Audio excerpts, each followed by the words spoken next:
What if I told you the most powerful anti-inflammatory substance in your home might already be sitting in your kitchen for less than $1, not behind glass in a laboratory, not locked inside a premium supplement, just a simple spice people have used for centuries.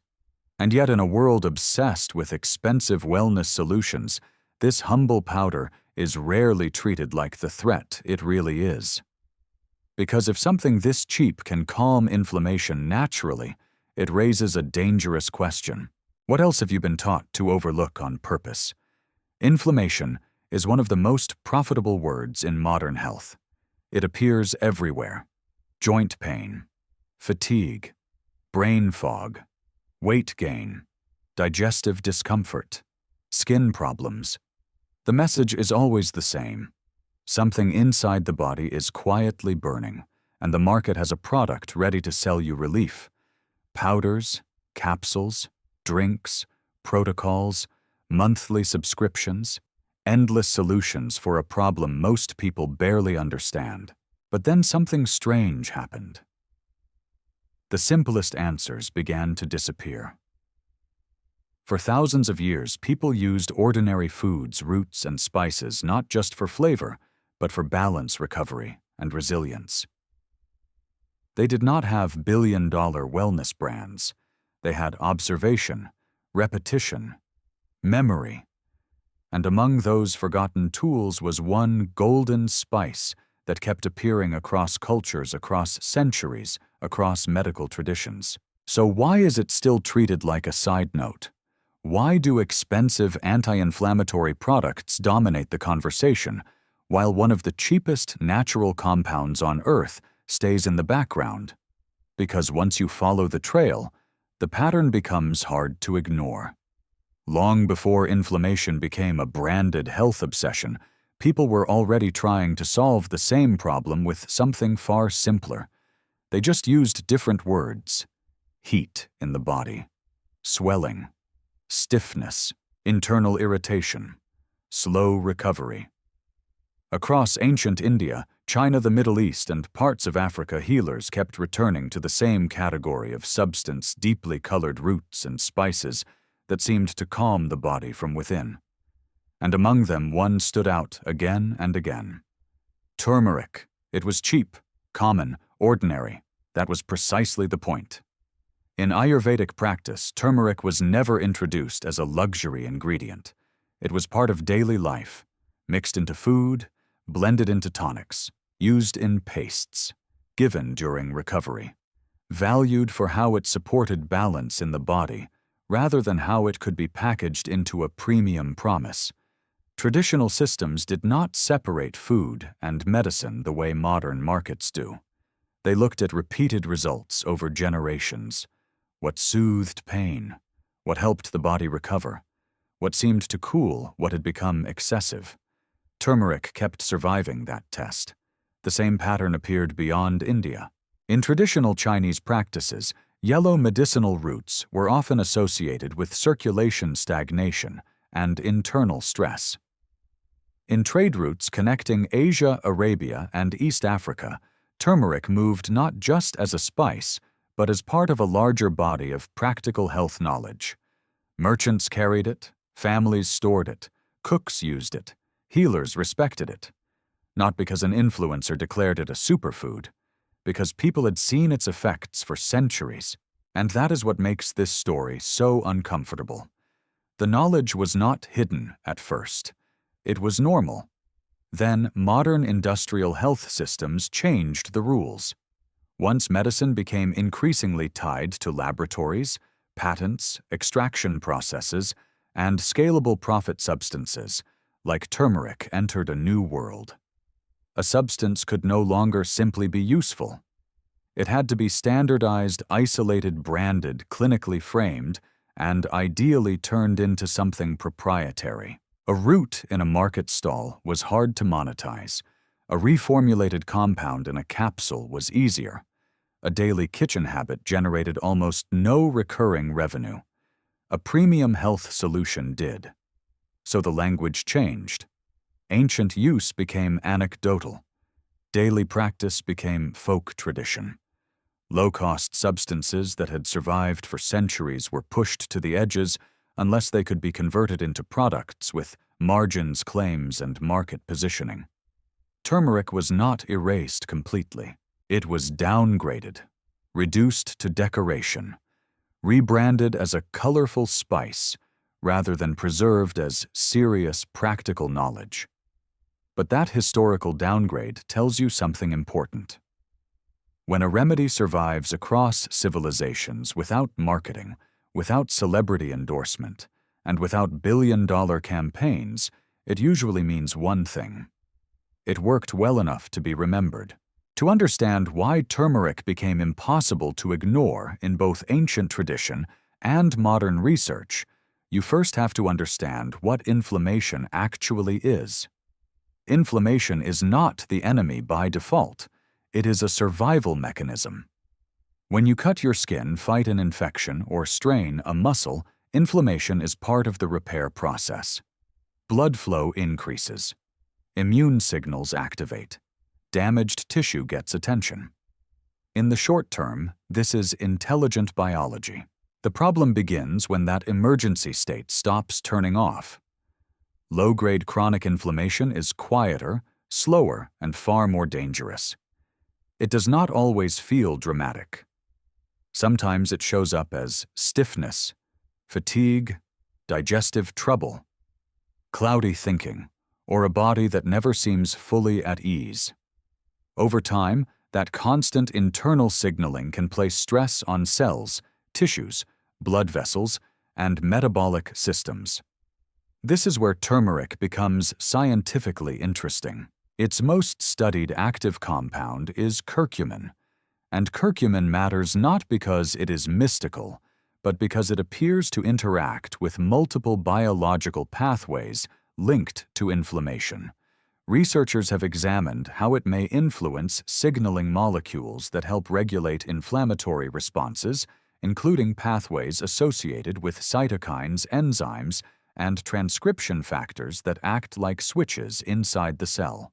One of the most discussed is NF-kappa B, a molecular pathway often described as a master regulator of inflammation-related gene activity. That matters because inflammation is not one single event, it is a chain reaction.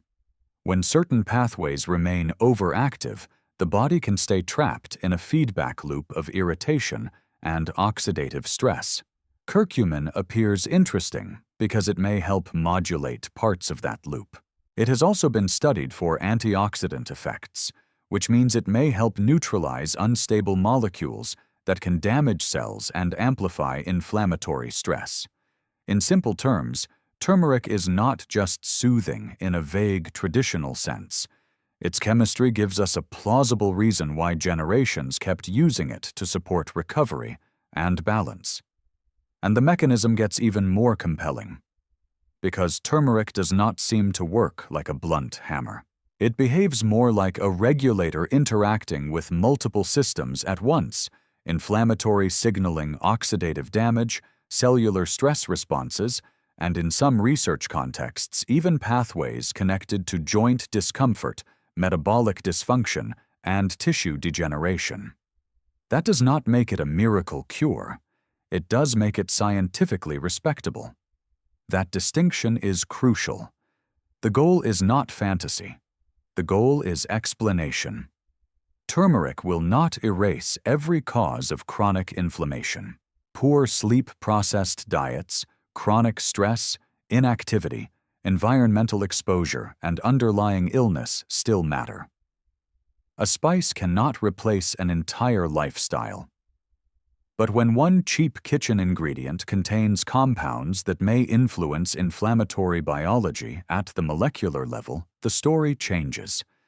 Because now this is no longer folk wisdom alone.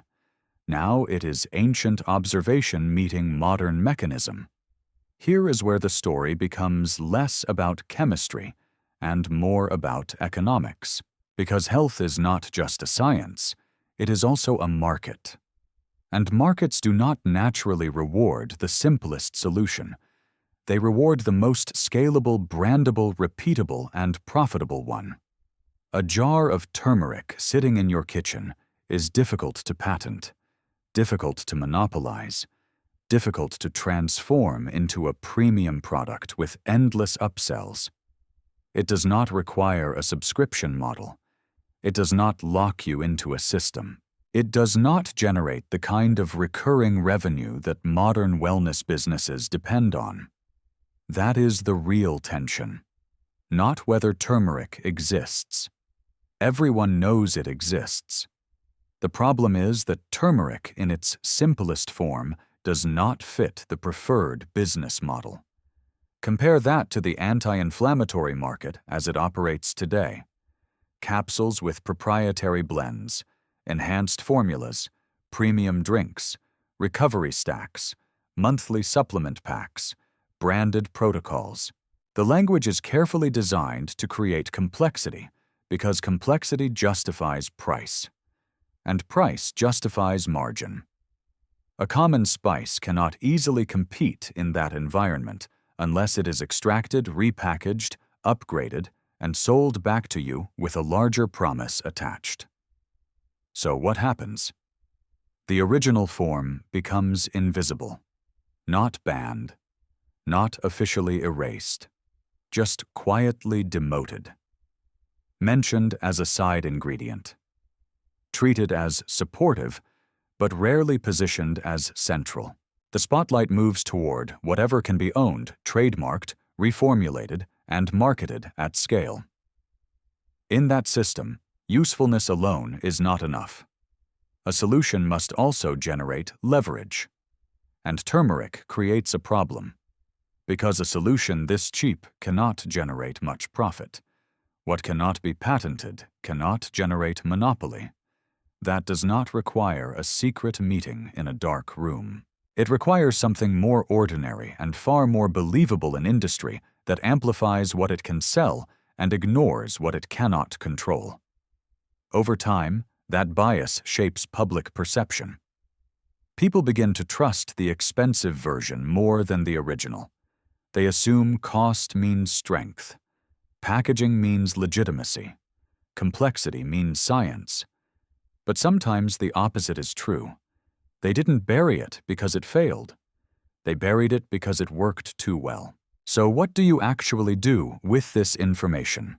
First, stay grounded. Turmeric is not a miracle. It is not a replacement for medical care, and it will not cancel out a lifestyle built on stress, poor sleep, ultra-processed food, and inactivity. But that is exactly why it matters. It belongs in the category of simple things that support the body over time, not dramatic interventions that promise instant transformation. In practical terms, turmeric is most commonly used as a regular food ingredient. Added to soups, stews, rice eggs, vegetables, or warm drinks, it becomes part of a daily pattern rather than a one-time fix. Many people combine it with black pepper because piperine in black pepper is often discussed for helping improve curcumin absorption. Some also pair it with fat since curcumin is fat-soluble. The real secret is consistency. Small inputs. Repeated daily. Because the body usually changes the same way it breaks down gradually. And when inflammation is influenced by everyday habits, the most powerful solution may be the one simple enough to keep using. Sometimes the biggest health secrets do not look like secrets at all. They look ordinary. A cheap spice in a kitchen cabinet. A forgotten habit. A solution too simple to impress a market built on complexity. Turmeric is not magic, but it is a reminder that real value is not always expensive, patented, or heavily advertised. Sometimes the oldest answers survive for one reason: they work. If you made it this far, you now understand more about this topic than most people ever will. Subscribe and share this with someone who deserves to know the truth behind it.